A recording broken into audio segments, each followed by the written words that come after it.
भाई स्वागत है एक बार शाही व्लॉग में। अब आप पूछेंगे कि शाही व्लॉग क्या होता है। तो भाई आज मैं दिखाऊंगा आपको यहाँ मलेरकोटला में शाही मकबरे।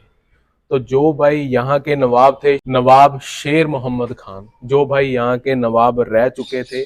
1712 ईस्वी में उनका देहांत हो गया था। तो वहां से अब तक यहाँ एक मकबरे बनाए गए हैं, अलग शाही मकबरे इनको कहा जाता है। तो शुरुआत उनसे, उनके मकबरे से की गई थी। तो तो भाई यहाँ पे जो क्या है, यहाँ पे है 17 मकबरे जो शाही खानदान से रिलेट करते हैं। मतलब जो इनके वारिस थे 17।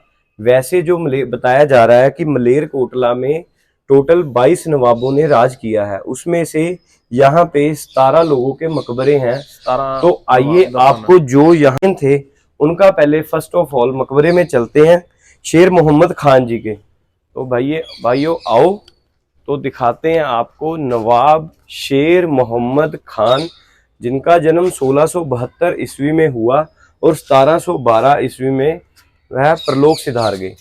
तो आइए भाई। तो अब मैं खड़ा हूं उस धरती पे जहां पे शेर मोहम्मद खान जी की कब्र दफन है। यहाँ 1712 में ये यहाँ इसके नीचे दफन है।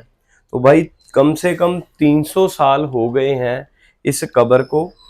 यहाँ पे तकरीबन सभी जो कब्रें यहाँ पे हैं या जो भी यहाँ पे मकबरे हैं, यहाँ पे ना ऊपर गुम्बद वगैरह, छत वगैरह, सारा पिलर वगैरह लगा के इनको ढक दिया गया है या बांध दिया गया है एक तरह का। तो इस मकबरे में ऐसा कुछ मेरे को दिखाई नहीं दे रहा यार। भाई ये बड़ी अजीब सी चीज मेरे को लगी। हाँ, ये जो लोगों का यहाँ पे भाई कहना ये है कि जो शेर मोहम्मद खान जी थे, इनका जो दिल था वो नेक था। ये बड़े ही खुशदिली मिजाज थे।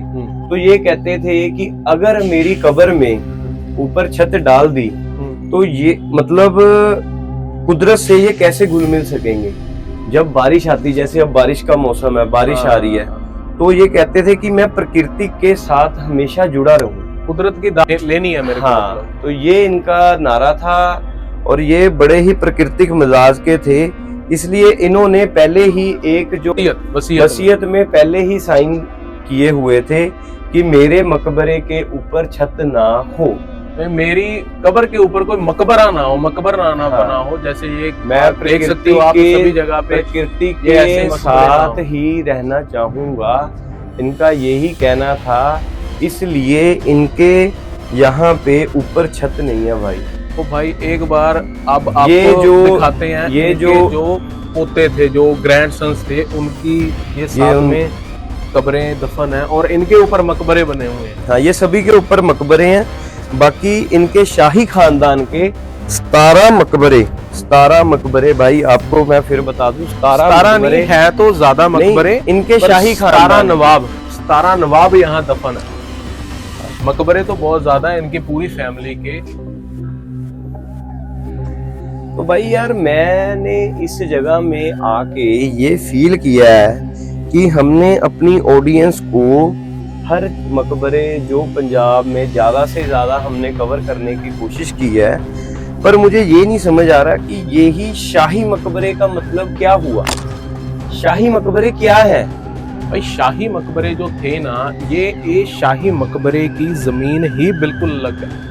तो वो क्यों है वो मैं आपको बताता हूँ कि जब नवाब शेर मोहम्मद खान की डेथ हुई, जब वो अल्लाह को प्यारे हो गए, तो लोगों ने उनके लिए जो यहाँ पे आसपास आप देख सकते हो ना, ये जो रहायशी एरिया बन चुका है, वहां पे सारा कब्रिस्तान था। वहां आम सैनिक, आम लोगों की जो सेनापति उनके सारे कब्रें ही कब्रें थी। तो लोगों ने क्या किया, लोगों ने बोला कि इनकी जो रहनुमाई है या जो दरिया दिली है, उसके लिए इनको एक अलग से महत्व देना पड़ेगा।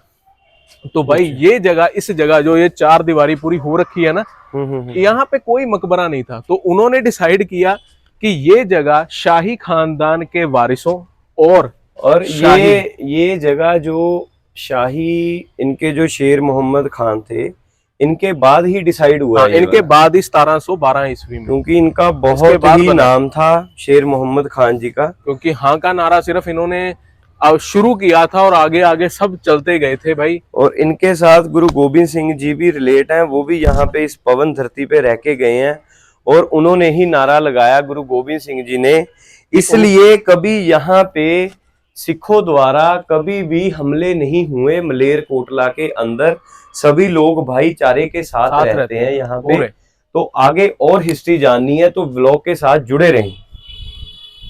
भाई एक जो चीज है जो आपको शेयर करनी थी वो ये थी कि ये देखो भाई कि इस मकबरे का साइज देखो एक बार।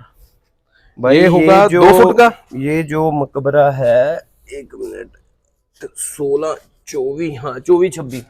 इसका मतलब ये है भाई कि ये जो मकबरे थे ये थे 2 से लेके 6 साल के बच्चों की। जैसे ये वाला मकबरा है, ये बड़े बच्चे का, बड़े बच्चे 8-10 साल का बच्चा जो होगा उस साइज के नहीं भाई। उनके लेंथ साइज के मकबरे बनाए जाते थे। ये होगा 5 साल के बच्चे का। ये साइज भी तो बड़ा रखना ना। ये 5 साल के बच्चे का। तो भाई इस तरह से यहाँ के पूरे शाही खानदान के जो बच्चे थे, वारिस थे, जैसे कोई किसी वजह से किसी की डेथ हो गई, डेथ अल्लाह को प्यारा हो गया, वो 2 साल का था, 3 साल का था, उनकी हाइट के अनुसार यहाँ पे कब्रें बनाई जाती थी। तो भाई यहाँ पे आओगे तो आपको अलग अलग साइज की कब्रें देखने को मिलेंगी, सबकी एक साइज की नहीं होगी। ये है भाई उनके वारिस नवाब बेटे उनके थे अली खान, जिनको मोहम्मद खान के बाद 1712 से लेके इन्होंने 1759 ईस्वी तक यहाँ मलेरकोटला पे शासन अपना किया था। तो आ जाओ, आपको एक और इंटरेस्टिंग फैक्ट्स दिखाते हैं यहाँ की। यहाँ पे हर बंदे की देखो भाई अलग अलग कलाकारी की हुई है। और ये भाई जो ये कलाकारी सारी दिखाई गई है, ये सारी नेचुरल कलर्स जो पत्तों से या पौधों से निकलते थे कलर भाई, और मीनाकारी है ये। और ये हाथ से बनाई गई है सारी भाई, इसमें कोई किसी तरह का टूल नहीं भाई। मेरे ख्याल से तो यार मुस्लिम जो कारीगर थे ना, उनसे ऊपर कोई कारीगर नहीं हुआ होगा। बहुत जबरदस्त थे भाई, बहुत जबरदस्त। ये देखो हाथ की कलाकारी आज भी वैसे की वैसी है। सीलन आ गया, स्लाब आ गया। ये देखो भाई पेंट नहीं गया, वो पेंट देखो, ये था भाई नेचुरल पेंट। यहाँ पे अभी क्या है, लाइट की कोई फैसिलिटी नहीं है। तो भाई ये एक यहाँ का लास्ट इंटरेस्टिंग फैक्ट जो रह गया वो ये था कि जो लास्ट इनके वंशज थे सिकंदर अली खान, जिनका देहांत हो गया था 1982 में, उनकी 4 बेगम थी। उनसे 4 बेगम से ये उनका मकबरा है। उनकी 4 बेगम से उनका कोई भी वंशज आगे नहीं बढ़ पाया। कोई भी। और जो लास्ट 2023 में जो लास्ट बेगम थी उनकी भी भाई डेथ हो गई है। वो जो टोंक के महाराज जो अंग्रेज थे वो उनकी बेटी थी वो। तो ये भाई यहाँ का बहुत इंटरेस्टिंग फैक्ट था कि अभी तक मोहम्मद अली खान के वंशज अभी तक भाई बहुत जिंदे थे। तो भाई 1982 में लास्ट था उनका कि जो नवाब थे वो हाँ खत्म हो गया था उनका 1900, और 2023 में उनकी बेगम अल्लाह को प्यारी हो गई तो वो भी खत्म हो गया था। ऐसे भाई इंटरेस्टिंग फैक्ट्स और हिस्ट्री अगर आपको इंटरेस्ट हो तो हमारे पेज के साथ बने रहें। हमें लाइक शेयर सब्सक्राइब जरूर करें। कमेंट करके बताना भाई कैसा लगा ये व्लॉग। आपको बहुत मजा आएगा। पूरा व्लॉग पूरा इंटरेस्टिंग भरा फैक्ट है इसमें। तो चलते हैं भाई, मिलते हैं हम अगले व्लॉग में। चलो।